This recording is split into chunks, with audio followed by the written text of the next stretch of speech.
had a student who was in a lot of pain, like real pain. He had a previous neck injury, and every time he played the piano, his arm would hurt so much that he had to go see a physiotherapist.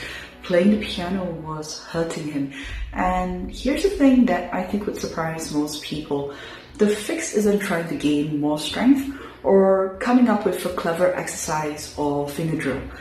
Instead, we adjusted the height of the bench, and we did one simple thing that he wasn't doing: to relax. You see, he was striking the keys like he was hammering them. Every note felt like he was trying to drive a nail into the wall. So I had him learn to just hold the key down and relax. And that one shift was a major breakthrough. The pain started to ease, and he could continue playing without dreading the pain. I've been teaching piano for 18 years, and if there's one thing I see again and again, it's this. Most of what feels like a skill problem at the piano isn't a skill problem at all. It's tension. And sometimes, like my student, it's not just slowing you down, it's hurting you. So today I want to talk about 3 things you might be struggling with right now. Maybe you can't play for very long before your arm gets tired or sore. Maybe your scales just won't get any faster, no matter how much practice them. Or maybe there's a passage that should feel smooth and it just isn't. You probably think those are 3 separate weaknesses, 3 different things you need to fix. They're not. They're the same thing wearing 3 different costumes. It's tension. Your body fighting itself when it's supposed to be supporting you. And the deeper you go, the more you realize a lot of it starts with one thing you're probably not even aware you're doing.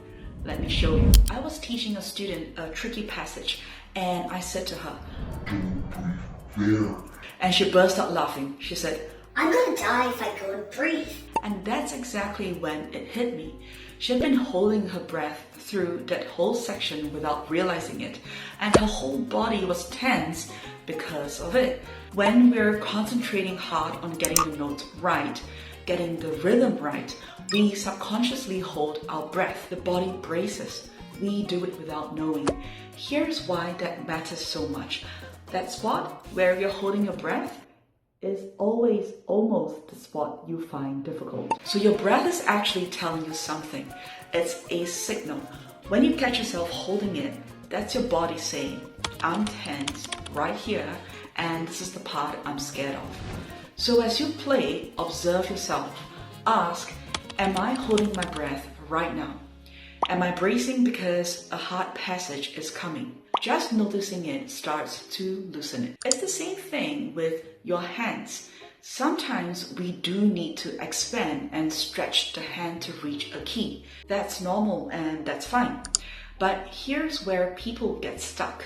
They hold that stretched, tense shape for the entire piece, long after they need it. You stretch for one note and then you forget to relax. So you're gripping the whole way through. Learn to keep all 5 fingers relaxed and only reach when you actually need to reach. Stretch, then let go. Stretch, then let go. Not stretch and hold for 3 minutes. Now, relaxing is half of it. The other half is support.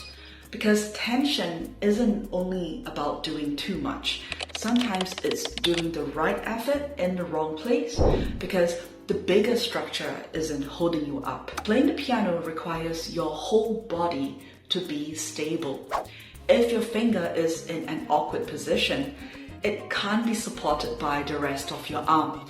And when it's not supported, it tenses up to compensate. Think about your scales or any passage where your hand has to turn. A lot of people keep their hands straight on, square to the keys. But the moment you have to turn, that square hand gets contorted.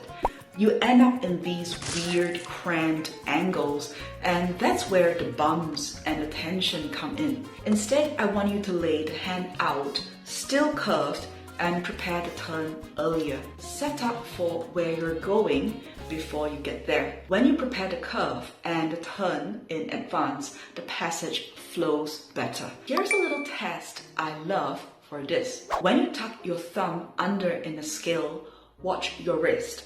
Can it move fluidly without any sudden accent, any bump? Try this. Close your eyes and just listen to yourself play a scale. Can you actually hear the moment your thumb goes under? Or does it sound completely smooth, like you're just playing with fingers 1, 2, 3, 4? If you can hear a little bump right where the thumb passes, that's a spike of tension. That's your wrist gripping for a second to place that one note. The goal is that you can't hear it. The thumb just arrives, carried by the wrist, and the line stays smooth. Your ear is a tension detector. And this brings me to speed. Why your scales won't get any faster. Most people try to speed up by nudging the tempo. 5 beats per minute, 10, and it does nothing. You hit the same wall every time. Here's why. When you bump it up just a little, you're playing the exact same way, just slightly quicker. Same movement, same amount of control, same tension. Your brain has no reason to change anything, so it just hits the same ceiling. What actually works is this. Find a speed where you feel completely safe and relaxed. Then jump up, not by 5, not by 10, by 30 or 40 beats per minute. It'll feel like a big ask, but that's the whole point. At slow speeds, you're steering every single note. You play one, you listen, you adjust, you play the next. But there's a limit to how fast you can steer because checking and correcting takes time. When you make that big leap, your brain can't steer anymore. It's too fast. So it has to switch and throw the whole run as one motion, like throwing a ball. You don't steer your arm mid-throw and commit and not let it go. That's what fast scales actually are. Not steering faster, throwing. It will be messy at first, but the mess is good. The mess is your brain letting go of control. And here's the part that ties it all together. You can't be tense and throw at the same time.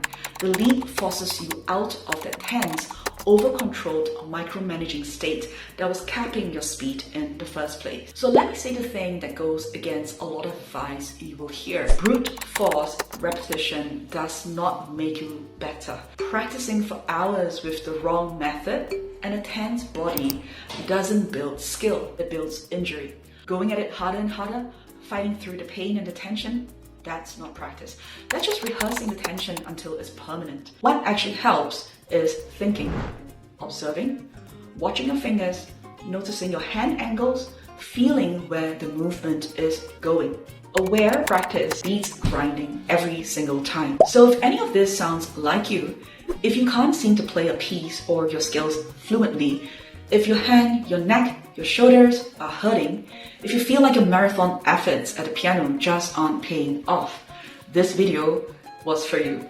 You're just carrying tension nobody ever taught you to notice. I'd love for you to come learn with us. I run a school community called Music Academy, and the whole point of it is that learning the piano doesn't have to feel lonely or isolating. We figure this stuff out together. The link's below if you would like to join us. And the next time you sit down to play, just try one thing. Notice your breath, that's where it all starts.